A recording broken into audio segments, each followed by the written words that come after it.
weddings and honeymoons. Normally, nothing is more memorable than these events that will last a lifetime. But every time we have an event like this, my mother-in-law is always there.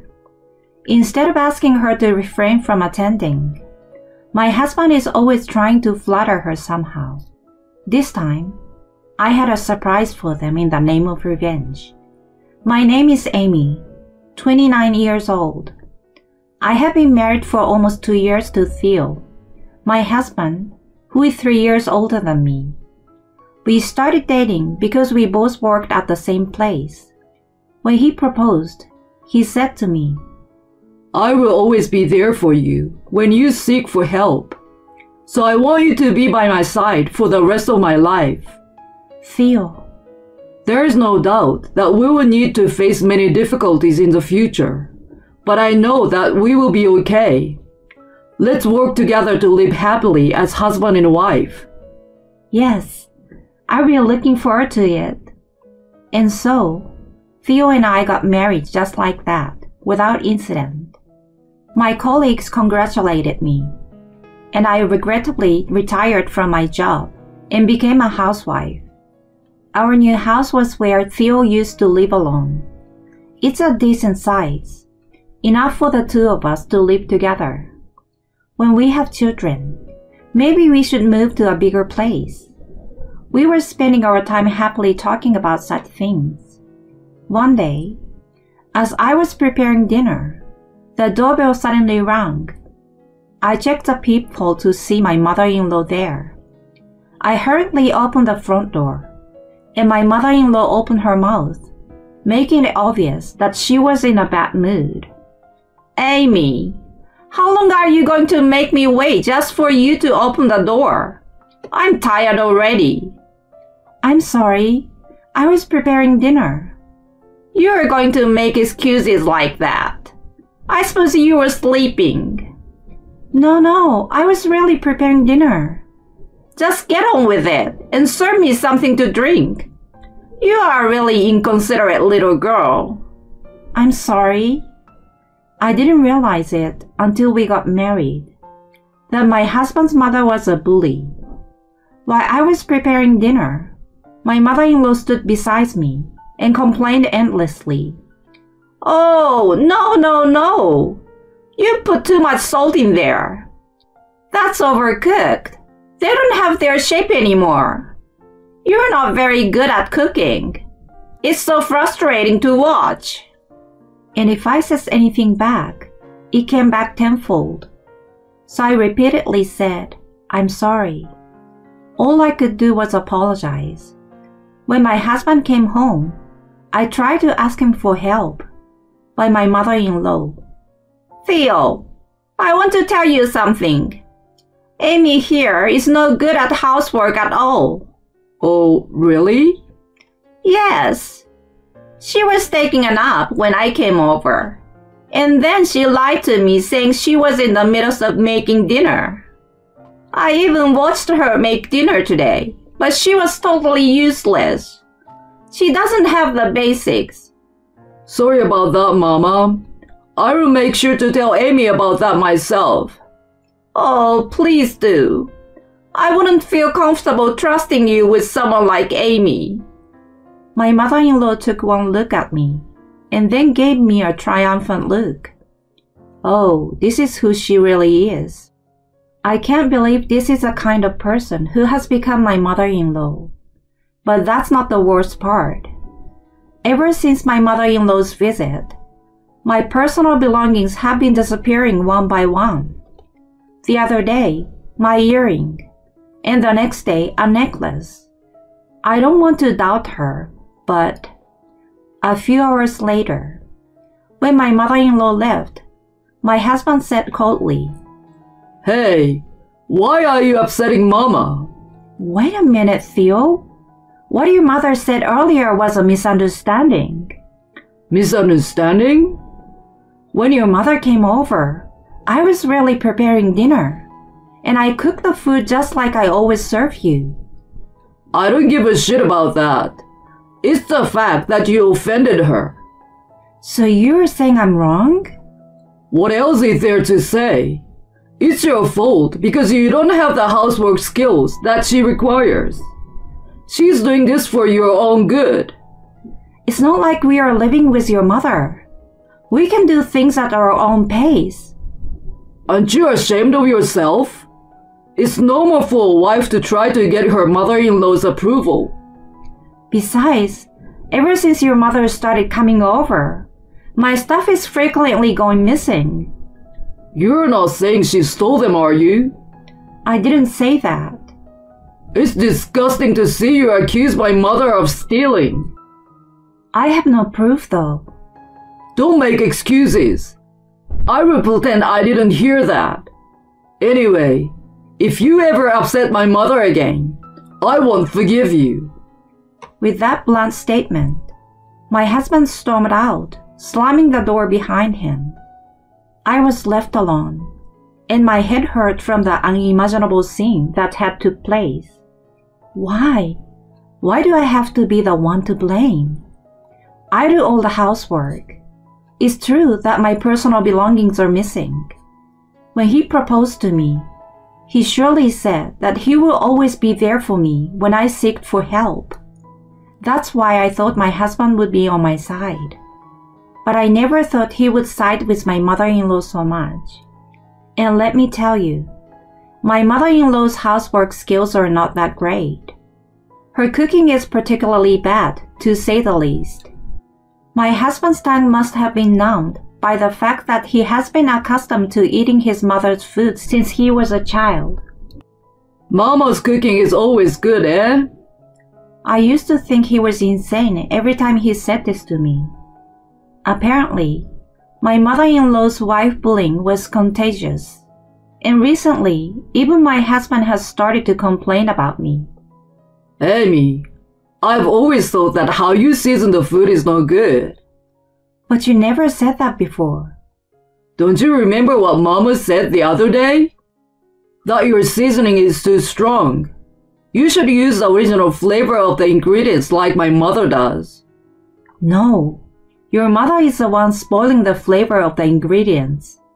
I want to tell him that, but I was too shocked to say anything back. My mother-in-law divorced her husband when Theo was very young and raised him by herself. Maybe that's why she's so obsessed with her son. Even before we were married, I could feel her passion for Theo, but it seems that my mother-in-law's love for her son was much greater than I had expected. I guess to her, I'm the hateful wife who took her son away from her. Even after that, the insidious harassment did not stop. She would go out to dinner with my husband, knowing that I was preparing dinner. She went shopping with my husband without me, as if to show off. To top it all off, she would call me unfit wife, not good enough for Theo, and a trashy wife, and so on. When she showed up at our honeymoon destination, I was beyond disgust and just scared. She followed us into the hotel room. She would stand by her son's side and bring his food to his mouth. She slept in between the two of us. If anything, she would yell, "You are my son's wife. You should be carrying my stuff," and would take Theo's arm and walk away as quickly as possible. Thanks to her, our honeymoon became a hellish memory. Even now, I could feel my blood boil just recalling the trip. And yet, my husband said to me, "No offense. We're a family, so it's okay, isn't it?" He sided with his mother again and treated me as if I was invisible. Thus, I have had a nightmare-like year and a half. But one day I wondered, would I be happy if I stayed married to my husband like this? I had reached the end of my patience and decided to talk to my best friend from school, Maggie. "Maggie, I'm not sure I can continue with our marriage." "What's wrong? You seemed so happy when you got married."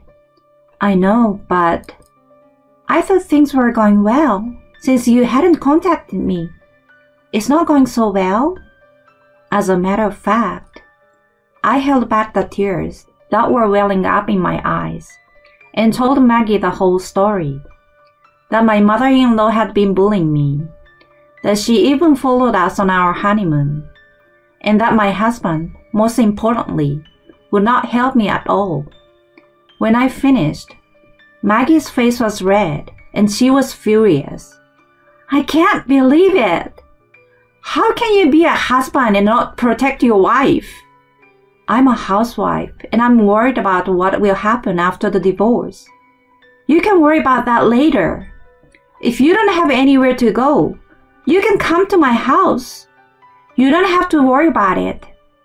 You're going to lose your mind if you continue living like that. But, no buts. If you don't do this, you're gonna regret it. Amy, you're my friend, and I don't want you to get hurt. You should definitely get a divorce. Maggie encouraged me to do it, and I decided to take revenge. And I decided to do it on our second anniversary. I was confident that my mother-in-law would bully me in some way on that day. Even on our first anniversary, my mother-in-law intentionally took my husband out for dinner along with her. I was sure she would try something again on our second anniversary. I would try to get revenge at the same time she takes my husband away from me. My heart was burning with a desire for revenge against my husband and mother-in-law.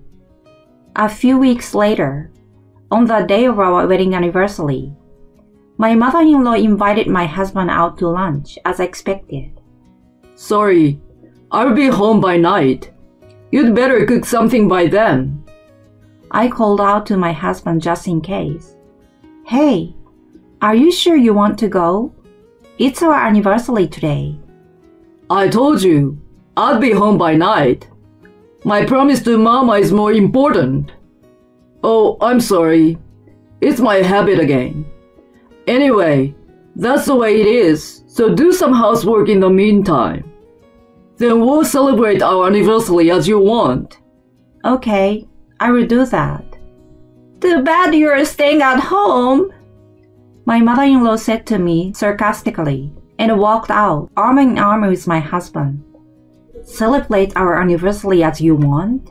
Who the hell do you think you are? You have no idea what's in store for you, do you? This is our last wedding anniversary, so I will make it the best one yet. Unaware that I was secretly plotting my revenge, my mother-in-law keeps sending me photos of her and my husband's meal and shopping. Of course, since today is the last time I'm going to see her, I politely replied to her, I'm glad you are enjoying yourself. It's wonderful to have a good relationship between mother and child, isn't it? Theo is so lucky to have a mother like you. When I replied to her, she sent back a message with a happy mood. You must be celebrating your wedding anniversary alone right now.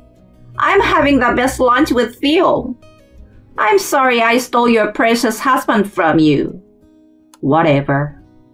Meanwhile, I'm decorating the room and cooking them the last meal. I could have made them a very bad dish that would have ruined the taste of the ingredients like my mother-in-law did. But I didn't want to fall to the same level, so I made them a normal dish. I made a well-timed phone call to my mother-in-law, who was probably in the best of moods. Hello? Oh, it's Amy. Did you see the picture I just sent you? Yeah, you do look like you're having fun. I know, right? I'm sorry you had to miss out. It's fine. It's our anniversary, so I went all out and made dinner. Why don't you join us? Yes, I'm in a good mood, so I guess I will have some too. I'd love that. I will be waiting for you later. My mother-in-law readily accepted my invitation. Well, I guess she's planning to make fun of my cooking again in front of my husband. But that would do no damage to me now. I made the final preparations for their return. I wrote, Happy Wedding Anniversary and Divorce Anniversary on a big piece of construction paper and stuck it on the wall. I put the completed divorce papers on my husband's table. At my mother-in-law's table, I put a piece of paper with a note saying, "Please pay for the damage," and a picture of her stealing my stuff. Now I'm all set. Yes, indeed. My mother-in-law was stealing my personal belongings while bullying me. But without proof, my husband would not believe me. So I installed a small surveillance camera in my room and took pictures of my mother-in-law when she came to the house. Sure enough, there was a perfect shot of my mother-in-law stealing my personal belongings. When I had finished setting everything up, I packed my bags and left the house. I wonder what they will look like when they see the decorations. It was a great joy to imagine it and chuckle about it. A few hours later, I get a wave of incoming calls from my husband and mother-in-law. As soon as I answer the phone, my mother-in-law starts yelling at me in a screeching voice. "Hey, Amy! What the hell is this?" "What is this? You mean the picture of you stealing my things?" "What do you think you're doing?" "Oh, don't even think about throwing the pictures away. I will forgive you if you pay for them. But if you don't, I will submit them to the police as evidence." "The police? You are kidding. Don't even think about it." "I don't say this kind of things in jest. Please think carefully before you respond." "You little nasty." Then, my husband must have taken my mother-in-law's phone. This time, my husband's angry voice rang out. Hey, what's this? What do you mean? "Oh, did you see it? Happy anniversary! It's my present to you." Don't play dumb with me. I'm not gonna let you divorce me. "Don't you think it's useless?" What? I told my bewildered husband in no uncertain terms. A husband that only listened to his mama and doesn't even celebrate his anniversary properly. He doesn't even listen to his wife and just pushes her around. That kind of trash husband is useless, isn't he? No way. That's why I came home like this. I wanted to celebrate our anniversary in my own way. Celebrate? Don't make me laugh. There is nothing to celebrate with trash like you. What? I'm never going back to that house again. And I'm not going to have anything to do with you ever again. You can stay with your precious mama all you want now. You and your thief mama will be happy to eat that disgusting food, you scrub. I spat out at the phone and hung up with that. After that, my divorce from my husband was finalized. He didn't agree to divorce at first, but with the help of my parents, I managed to convince him to leave me and file the divorce papers. I still receive Romeo messages from my husband. I'm really sorry. I realized how much you meant to me. I don't need mama anymore. All I care about is you, Amy. Please come back to me. I will put you before mama, I promise. There's no way I would go back to somebody who called his own mother mama. It's just weird and disgusting. So I blocked him as soon as I could. He and I used to work at the same place, so my divorce was all over the company. I heard he calls his mother mama. Ew, that's disgusting. Mama with that face? Gross. I can stand mama's boys. He's on the verge of resigning at any moment, unable to bear the cold shoulder from his colleagues. My mother-in-law would not pay for the personal belongings he stole, so I submitted the series of evidence to the police. When the police came to their house, my mother-in-law's misdeeds became known, and in no time at all, the whole neighborhood was talking about it. I heard that she was stealing her son's wife's personal belongings. I knew it. I've seen her and her son bullying his wife. His face was oozing with evil. Let's not go near that house anymore. I heard that my mother-in-law had depression and became a recluse, unable to go out. She really got what she deserved. All I can say now is, in your face. I, on the other hand, I'm divorced and back at my parents looking for a job. I have been a housewife for a long time, so it's not easy to find a job. But I'm sure my past work experience will come in handy. Tomorrow, I'm going to have a drink with my friend Maggie. My divorce from my husband has left me with a record of divorce, but I'm not afraid to start anew. I'm going to live a better life while thanking my family and friends who really care about me.